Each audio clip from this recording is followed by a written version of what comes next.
Please welcome Shawn Willsey, Geology Professor at the College of Southern Idaho.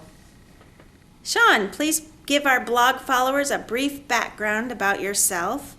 Where is the college located and how long have you taught there? I have been at the College of Southern Idaho for 9 years. The college is located in Twin Falls, Idaho.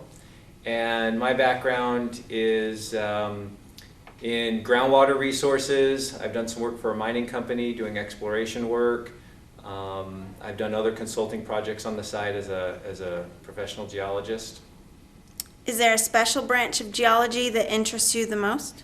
My main area of expertise would be volcanology and also tectonics, how rocks deform related to different structures. And then again, as I've done some work with groundwater and mining, there's some expertise there as well.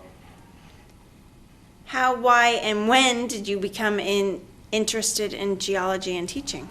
I was into dinosaurs as a kid, and I liked maps a lot, like looking at maps like this one, just fascinated by them. And in 9th grade I took an earth science class and enjoyed it, but it wasn't until my 3rd year of college that somehow I ended up in a geology class, and it just kind of snowballed from there. What are your field and lab experiences and academic background allowing you to become a state-registered professional geologist? To become licensed by the state as a professional geologist, you have to take 2 4-hour exams. They look at your background, so my master's degree helps with that. They look at your experience as a geologist, what kind of work you've done.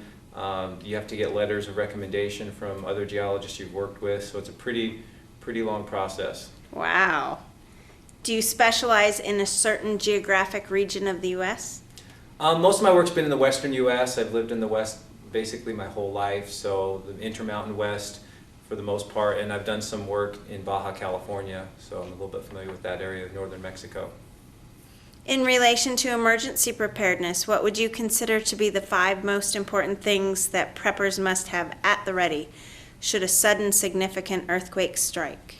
Well, I'm not an expert in emergency preparedness, but it seems to me that having food and water on hand is critical, because sometimes water lines are severed during earthquakes, and if the grocery store is shut down, you might not be able to get food as quickly.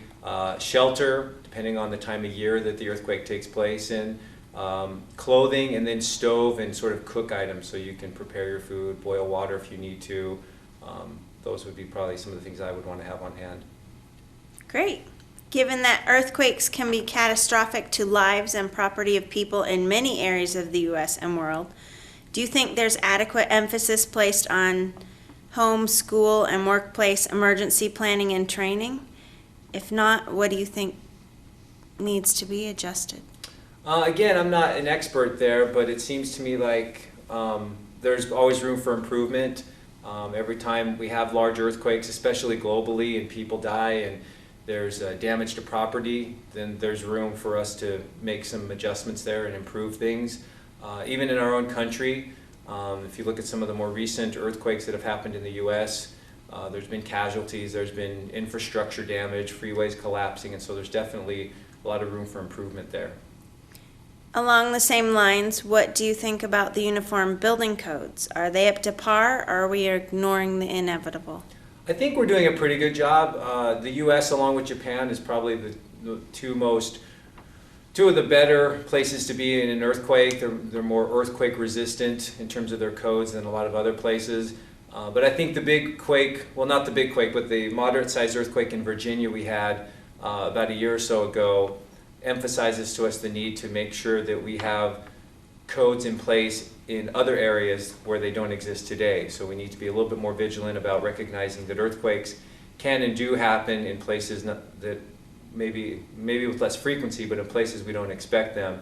And so there needs to be building codes that match those locations.